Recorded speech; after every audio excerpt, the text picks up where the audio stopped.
दोस्तों यूं तो इस दुनिया में जंग का सिलसिला हजारों सालों से चला आ रहा है, लेकिन अलग अलग समय पर जंग के लिए अलग अलग हथियारों का उपयोग किया गया। जैसे कि शुरुआती समय में लोग पत्थरों का प्रयोग करते थे और धीरे धीरे तीर धनुष और तलवारों का प्रयोग होने लगा, और फिर एक सेना दूसरे सेना से बेहतर होने के लिए अलग अलग तरह के हथियार बनाने लगी। और इसी क्रम में आज से करीब 500 साल पहले आविष्कार हुआ बंदूक का, जिसने कि युद्ध लड़ने के तरीके को ही बदल दिया।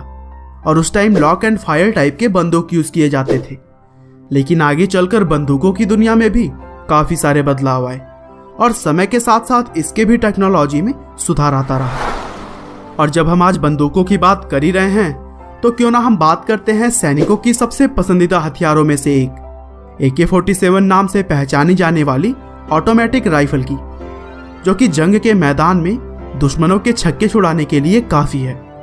लेकिन क्या आपको पता है कि इसे किसने और क्यों बनाया था? शायद आप नहीं जानते होंगे, लेकिन इस बंदूक को बनाने के पीछे भी बड़ी दिलचस्प कहानी है। और यह कहानी शुरू होती है आज से करीब 78 साल पहले से, जब 1940 में दूसरे विश्व युद्ध के दौरान मिखाइल कलाश्निकोव नाम के एक आदमी को कंधे पर गोली लग गई। दरअसल मिखाइल सोवियत सेना में एक टैंक कमांडर थे और गोली लगने के बाद उन्हें अस्पताल में भर्ती करवा दिया गया। उसी दौरान सेना के कुछ सिपाहियों ने उनसे सोवियत राइफल्स की खराब क्वालिटी और जर्मन राइफल्स की तुलना में उनके हथियार काफी कमजोर होने की बात कही, जिससे कि सोवियत सैनिकों की बड़ी संख्या में जान जा रही थी। और इन्हीं प्रॉब्लम्स को देखते हुए मिखाइल ने एक बेहतरीन वेपन डिजाइन करने का निश्चय किया और अस्पताल से छूटने के बाद उन्होंने उस प्रोजेक्ट पर काम करना शुरू कर दिया। मिखाइल ने 1942 में सब मशीन गन और 1943 में एक लाइट मशीन गन पर काम किया, और फिर 1944 तक उन्होंने सेमी ऑटोमेटिक गैस से ऑपरेट होने वाली एक बंदूक बनाई, जो कि एक लंबे स्ट्रोक पिस्टन पर आधारित थी।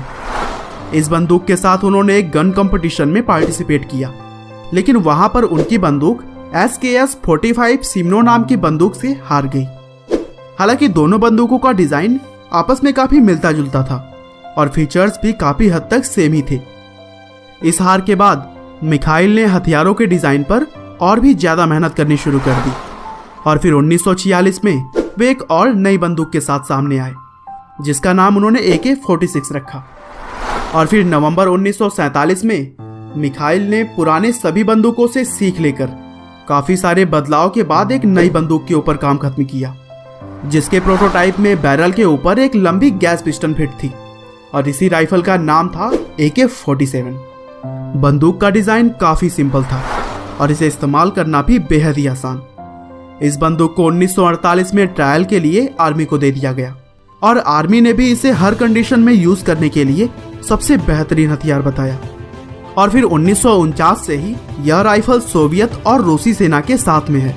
साथ ही दुनिया भर के लगभग 106 देशों के सैनिक इस राइफल का उपयोग करते हैं।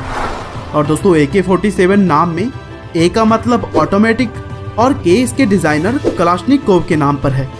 साथ ही 1947 में इसका आविष्कार हुआ था, तो 47 वहां से लिया गया है।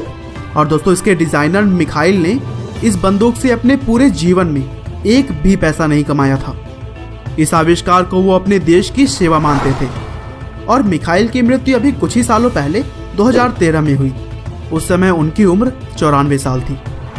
उम्मीद है कि आपको AK-47 की यह कहानी जरूर पसंद आई होगी।